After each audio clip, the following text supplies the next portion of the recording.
Perfect. Thank you. Thank you, Lily. Thank you, Lucas, for the introduction. We have 20 minutes for this first panel, so I think we'll just start by going down the line. Just a brief introduction, your name, the company where you're with. Hi, everyone. Name is Amit. I'm currently a partner of Verda Ventures. We invest across stablecoin infrastructure and consumer applications and everything in between. Hello, my name is Lumberg. I am a co-founder at Truemarkets. I am a DeFi maxi and love all things DeFi and on-chain and verifiable, transparent, automated. Hi, everyone. My name is Nicki. I'm from Opinion Labs. We are a general prediction market and excited to share more about prediction market, what we're building today. Thank you. And hi, guys. I'm Marc from Outlaw, also a DeFi maxi, but we run a lot of the DeFi and legal strategy for prediction markets here. Perfect. Thank you. So have some prepared questions that I've shared with the panelists. We'll just start on the topic of user adoption. Just feel free to answer. Hopefully we can hear from everyone. How do you design interfaces that make complex markets intuitive without sacrificing transparency? It's the first question. You want to go ahead, Nick? Okay. Well, I guess I think it all comes down to the user experience. Again, not the expert in designing prediction markets, but I like to think about distribution a lot, right? And how do you get prediction markets in terms of all the usability from understanding payouts, probability, liquidity, and just optimized pricing? How do you present that in a way that's almost like what Robinhood did for options for end users? I think there are ways to do that, and a lot of players doing it. But I think there's still a lot more work to do just in the space that I'm excited for. Okay, I think for us, is maybe the question is the other way around. We definitely maximize all the on-chain verifiability. So all the verifiability transparency is there. But the real challenge is how do you make an on-chain verifiable market also user-friendly and making the UI UX nice to use? So a lot of this comes down to reducing the on-chain complexities, bundling things with helper contracts so that perhaps through less signatures, permit to patterns, etc. Because we're integrated on Uniswap, and so order books on Uniswap, so users have to sign. And then the other problem is how do you even get the money onto Base chain where we're deployed? So that would be our current ongoing integration with the Base mini app. So with the Base mini app and with the help of Base itself and Coinbase, then the users can more easily take their USDC in through the exchange, interface with the mini app, and use that product in a more user-friendly fashion. Actually, for the UI UX design, we have explored a lot of things and had a lot of internal discussion with our product team. I can go at least hours for this talk, but and to start with, I would like to say we at Opinion Labs, just a little bit brief introduction what I've done before. So before we were on Monet for testnet on general prediction market. So basically what we did was a little bit like a general prediction market, but also we have experienced the permissionless prediction market that allow everyone to create the market. So that comes down how do you display your front end? How do you display your front end that makes everybody to go on your website and they feel really excited to trade on? So one of the alternative way that we have exploring, and also I see a lot of people on tweeting about it on CT, is about how about we build something like Tinder with swipe right for the yes and no and make your decision easier when you're trying to trade. But that comes down to a balance when you're when you're really trying to place a bet on prediction market, you need a lot of information, including the odds, including the rules. I mean, rules really makes a big difference in prediction market, because sometimes you see on the title yes and no, but when you look at the rules, there's some exclusive scenarios that we all know, the suits. We know about the Tesla robot taxi events. We know what we're talking about, but so that's the kind of information we want to balance and want to trade off when we're trying to make everybody addicted to make prediction, but also try to balance the information people like to see. And on the other hand, we're trying to explore the front end. A lot of prediction market nowadays looks like cards when you look at card by card information. But when you look at card by card, a lot of different categories of information got together. Sometimes you see, okay, Mr. B is doing something, and another card you're seeing, Fed rates, and another card you're seeing another doodle thrown at the sport. So like that makes you decision making that like messed up with your decision process. So at Opinion, we're trying to like not only build a front end that's make people feel excited, but also we try to customize, and we're trying to focus on specific category, which is the macroeconomics. So right now we're trying to build a people's terminal for a lot of like macroeconomic prediction. And within that category, we know that there's huge potential because that's a recurring kind of events. For prediction markets, I think like user divided into two layers. The first user are like the first-time users. They try to have fun. They look for entertainment topics. That kind of thing brings you new traffic. But like when you're looking at the user retention, the serious topics that really make sense, like for long-term trading volume and also for user active, like also contributed to your trading volume. So for the latter category of markets, we're trying to build a different category that allows everybody to focus and have a more immersive kind of trading experience within the macroeconomics, more like a map or like a form. So we're exploring a lot of like various form of for people to trade on like more immersive trading experience. I think I stop here. So I have a fairly mundane take since I do the legal mitigation strategy part. I do think working with the teams, you are extremely important. We've seen a lot of people that we work with handle the backend extremely well. Fiat off-ramps, on-ramps, crypto off-ramp, on-ramps. I think what you guys have been talking about have been great. One area of integration which I've seen from some of our clients is they have moved very much. I think what she talked about, categorization, which helps generate some user interfaces and stuff. I think we've seen some clients which actually integrate with specific industries to help them white label, for example, their prediction markets and run certain things. We have a client that has done it for Sports Illustrated. So I think that really helps a lot with generating these user interests, integrating with specific industries and allowing them to be able to, for example, have that specific prediction index for that industry. Sorry, I just want to add two more things I just thought of. In terms of transparency, I think earlier you'd mentioned the resolution process, which is another thing that requires high level of transparency. It's not just about seeing where your money is flowing, how it's coming in, where it's going, and if you're getting paid out properly. It's also about who's making these decisions on the resolution, and is that clarified? So at Truemarkets, we have a 3-tiered system where the Oracle Council, which is the team, votes on it, and then it can be later challenged, and it goes into a true token holder vote, but token holders of the platform. And then after that, it goes into a jury pool of 100 testers. And all of those votes are on-chain and transparent, so that is how it's verifiable. The second thing is we do have a yielding collateral that's integrated with the Yearn Vault. That's a ERC4626 token.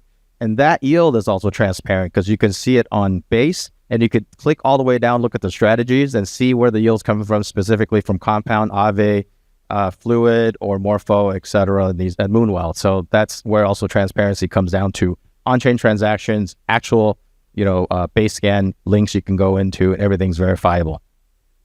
Yeah, you actually jumped ahead to one of my questions of how you communicate trust and compliance to users who are wary of this new opportunity. But let's we can maybe come back to that one. The next question, since we have some DeFi maxis here, I think broadly speaking, what lessons have you taken from DeFi primitives when designing market mechanisms? Yeah, I think DeFi primitive is very helpful. I'll go to the yielding collateral again. That one, you could take on-chain yields, and because every time everybody says, and when I tell people, look, you can get yield on Truemarkets for betting on this thing. When you stick USDC in, your yield generates throughout the duration it's in there. And you can also just put money in because it's just a Yearn Vault. And that's very useful because everybody says, where's the yield coming from? And I say, hey, go click online, go look at all these smart contracts, go look at these yields, and you can see exactly where that's coming from. The second thing is we have an on-chain order book, and we started with the Uniswap V3 order book, but now we're about to implement our Uniswap V4 order book with V4 hooks to enable native limit orders.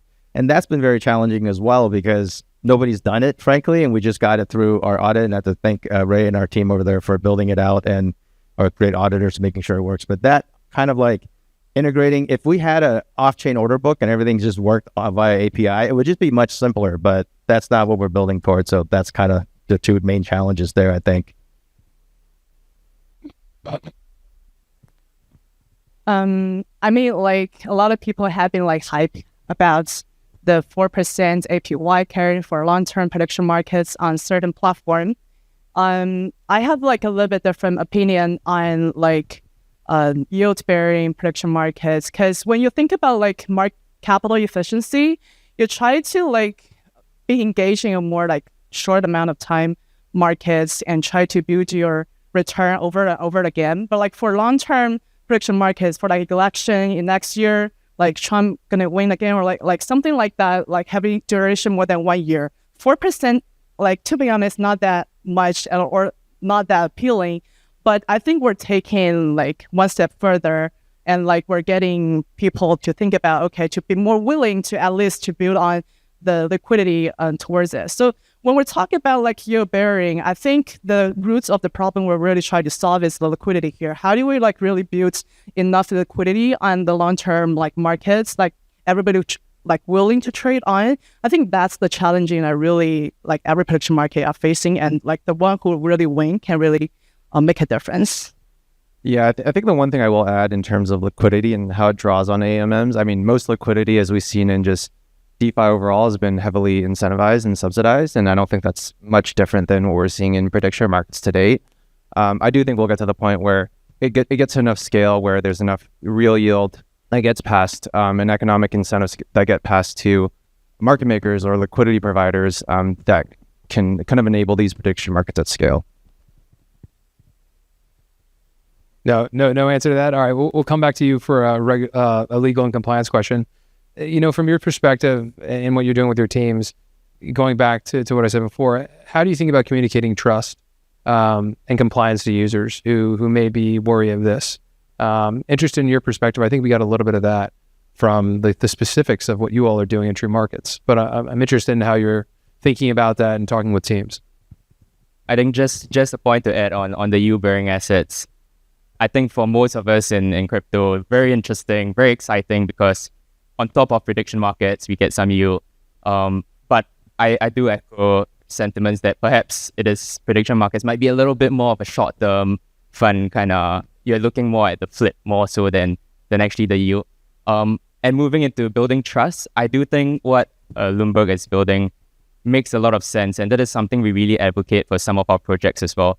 To mitigate a bit of this risk, build trust, you show transparency in where, for example, these yields are coming from, where your on-ramps, off-ramps are coming from. And a lot of this is also what we advocate in our strategy.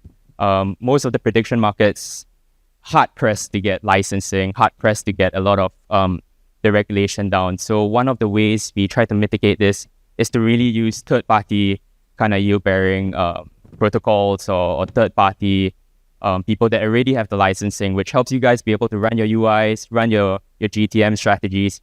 But licensing, you guys don't have to think too much about it because it's already done by these third parties which are running the show in the back end. Oh, another way to build trust, I guess.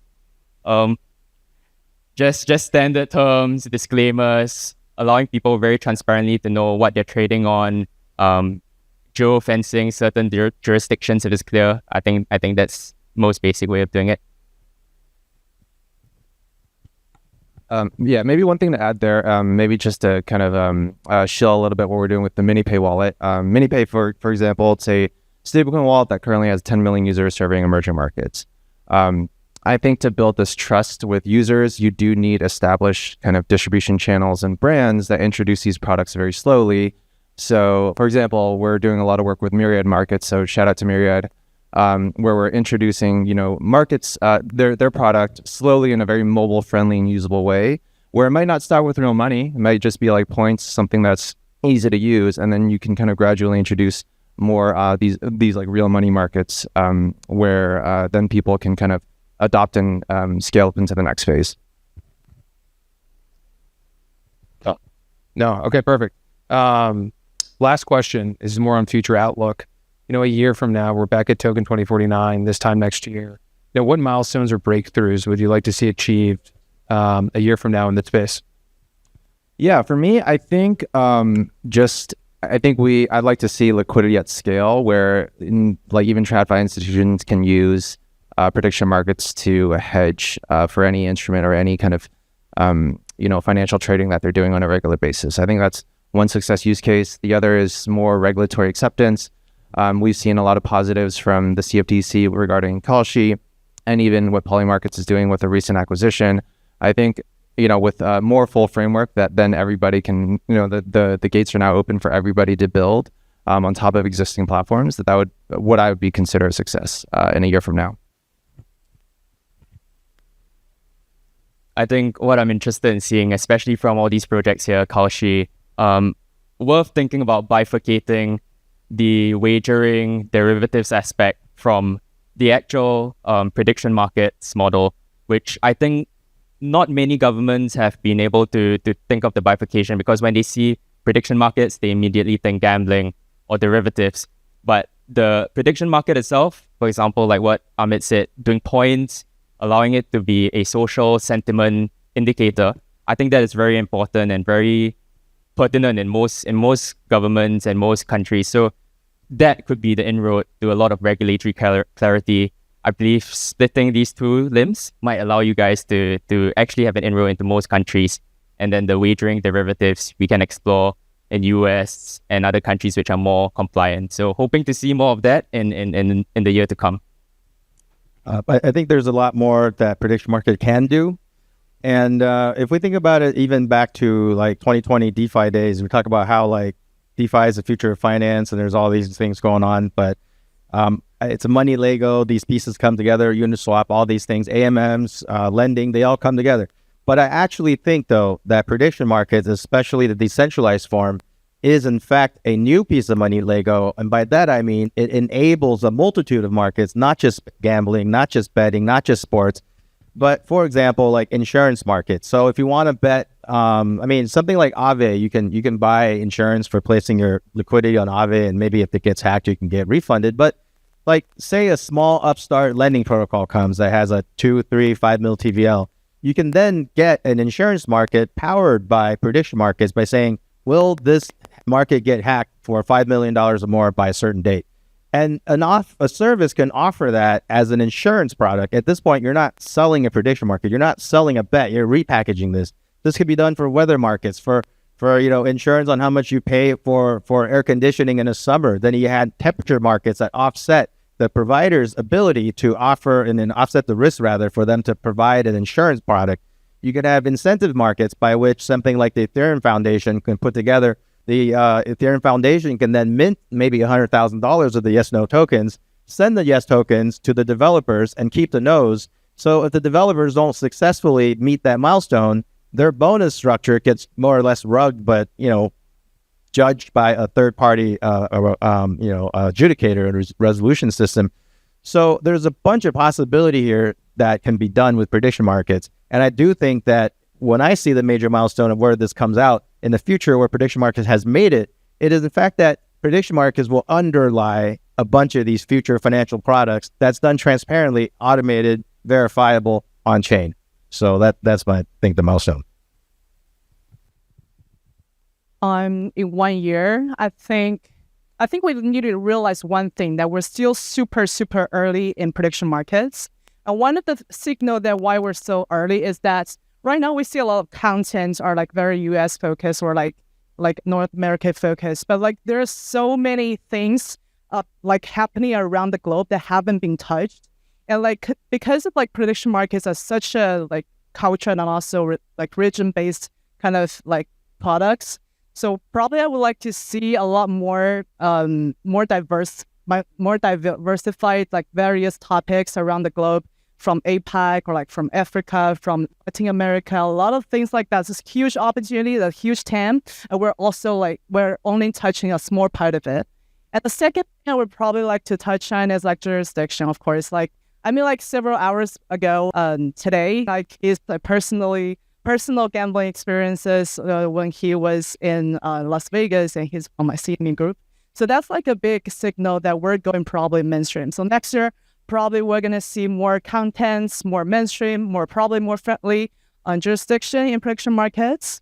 And thirdly, I think I've read a lot on CT, and I'm personally a researcher, and I saw so many people comparing prediction markets to layer one, because that's actually very similar.